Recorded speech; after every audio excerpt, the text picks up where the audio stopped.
మన fire accidents నాంపల్లిలో station రోడ్లో మన 29వ మన పోయిన శనివారం అయింది.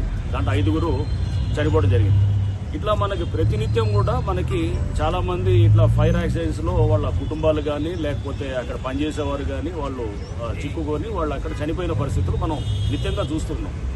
దీనన్నిటికీ కారణం ఒకటే, అక్కడ ఏమవుతుందంటే స్టోరేజ్ మెటీరియల్ అంతా కూడా ఉంటుంది. ఫైర్ సేఫ్టీకి సంబంధించిన ఎటువంటి పర్మిషన్స్ కానీ ఫైర్ సేఫ్టీకి సంబంధించిన ఎటువంటి ప్రోటోకాల్స్ కానీ వీళ్ళు పాటించకుండా దానికి ఎటువంటి వాళ్ళు దానికి సేఫ్టీకి సంబంధించినటువంటి ఏ మెకానిజం కూడా లేదు. తప్పించుకోవాలంటే కనుక స్టైర్స్ కూడా మీరు చూసారు మొత్తం ప్యాక్ చేసి ఉన్నాయి. మొత్తం పార్సిల్స్ అయిన బట్టల పార్సిల్స్ పెట్టున్నాయి. అది అంటుకున్నదంటే కనుక ఈ బట్టలు అనేది చాలా ఇన్ఫ్లేమబుల్ మెటీరియల్, అంటే ఇమ్మీడియట్గా అంటుకుంటారు అనమాట. లైక్ నేను చూసాం కుర్చీలు అంటుకున్నాయి మన నాంపల్లి. అట్లానే ఇంతకుముందు ఏది మనం జియాగూడలో చూస్తే 3 సజీవదానం అయిపోయారు. అక్కడ పరుపులు మన మ్యాట్రెస్లు ఇవన్నీ తయారు చేస్తున్నారు. అంటే ఇవన్నీ ఇన్ఫ్లేమబుల్ మెటీరియల్ అనమాట.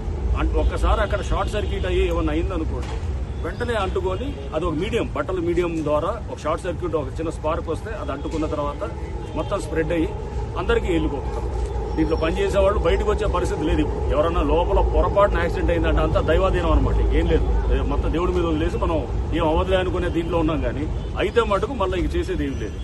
ఈ పరిస్థితులు ఇక్కడ కనపడుతున్నాయి. ఈ బిల్డింగ్ లో మొత్తం నీరూస్ రోడ్ నెంబర్ 36 జూబ్లీన్స్ లో. సో ఇది ఈ షోరూమ్ కి సంబంధించినటువంటి పైన అన్ఆథరైజ్డ్ ఉంది, మొత్తం స్టోరేజ్ ఉంది, అన్ని ఫ్లోర్స్ లో స్టోరేజ్ ఉంది.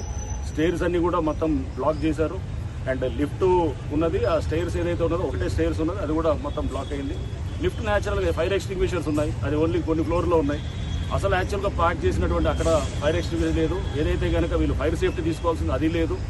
నెక్స్ట్ అన్ఆథరైజ్డ్గా ఒక ఫ్లోర్ పైన వేశారు, అది కూడా ఒక వైలేషన్ ఉంది. సో ఇవన్నీ ఈ బిల్డింగ్ మీద ఎట్లాంటి చర్యలు తీసుకోబోతున్నాయి? తప్పకుండా అండి. దీని మీద ఇప్పుడు జిహెచ్ఎంసీ వాళ్ళు కూడా వచ్చారు. మేమంతా కలిసి GHMC, fire department, electricity department, అంటే మన టీజీఎస్పీడీసీఎల్ వాళ్ళు ఉన్నారు, హైడ్రా వాళ్ళు ఉన్నారు. అందరం కలిసి మేము నిన్న సమన్వయంతో అందరం కూడా అనుకోవడం కూడా జరిగింది. ఇప్పుడు జిహెచ్ఎంసీ చట్టం కింద దాన్ని సీజ్ చేయడానికి కూడా జరుగుతుంది. సీజ్ చేసి దానికి పవర్ డిస్కనెక్ట్ చేయడం. పవర్ డిస్కనెక్ట్ ఎందుకు చేస్తున్నామంటే అది ఇమీడియట్గా అది లేకపోతే స్పార్క్లో లేదా ఏదైనా ఈరోజు సాయంత్రం అవ్వచ్చు. ఇప్పుడు మీరు అనొచ్చు నోటీసులు ఇవ్వకుండా ఎలా చేశారు, నిన్న పేపర్లో చెప్పాము అందరికీ కూడా. ఇప్పుడు నోటీస్ ఇస్తే ఈరోజు సాయంత్రం అయింది అనుకోండి యాక్సిడెంట్, లేదా రేపు పొద్దున అయింది అనుకోండి, దానికి బాధ్యుడు ఎవరు? సో అందుకోసం అది ఆల్రెడీ చెప్పాము. వీళ్ళందరూ కూడా అది పాటించాల్సిన లీగల్గా పాటించాల్సిన దానికి చూస్తే కనుక ఇక్కడ ఎటువంటి జాగ్రత్తలు తీసుకున్నట్టయితే అనిపించలేదు. హైదరాబాద్ నగర వ్యాప్తంగా ఇప్పుడు మీరు చెప్తున్న ఈ ఫైర్ సేఫ్టీ తనిఖీలు ఎన్ని రోజులు జరుగుతాయి? నిరంతరం ఉంటుందా, లేకపోతే ఒకసారి చెక్ చేసి వదిలేస్తారు? ఎట్లుంటుంది? లేదు, తప్పకుండా అండి. కొన్ని మనం చెక్ చేస్తుంటాము, చెక్ చేసి సీజ్ చేస్తుంటాము. గతంలో చెక్కింగ్ చేసి నోటీసులు ఇచ్చారు. నోటీసులు ఇచ్చి అప్పుడు ఇది చూస్తే కొన్ని సంవత్సరాల క్రితం. ఇప్పుడు మేము ఖచ్చితంగా సీజ్ చేస్తాం. సీజ్ చేసి దానికి ఒక పంచనామా తయారు చేస్తాము, ఒక ప్రొసీడింగ్స్ తయారు చేస్తాము. రేపు వీళ్ళు ఏమన్నా అగ్రీవ్డ్ పార్టీ ఉంటే కనుక వాళ్ళు కోర్టుకు వెళ్ళటం జరుగుతుంది. కోర్టుకు వెళ్ళి కోర్టులో తప్పకుండా మా కేసెస్ మేము ప్రజెంట్ చేస్తాము, వాళ్ళు కూడా వాళ్ళ కేసెస్ ప్రజెంట్ చేస్తారు. సో కోర్టు డెసిషన్ బట్టి కూడా తర్వాత ఫర్దర్ యాక్షన్స్ కూడా ఉంటాయి.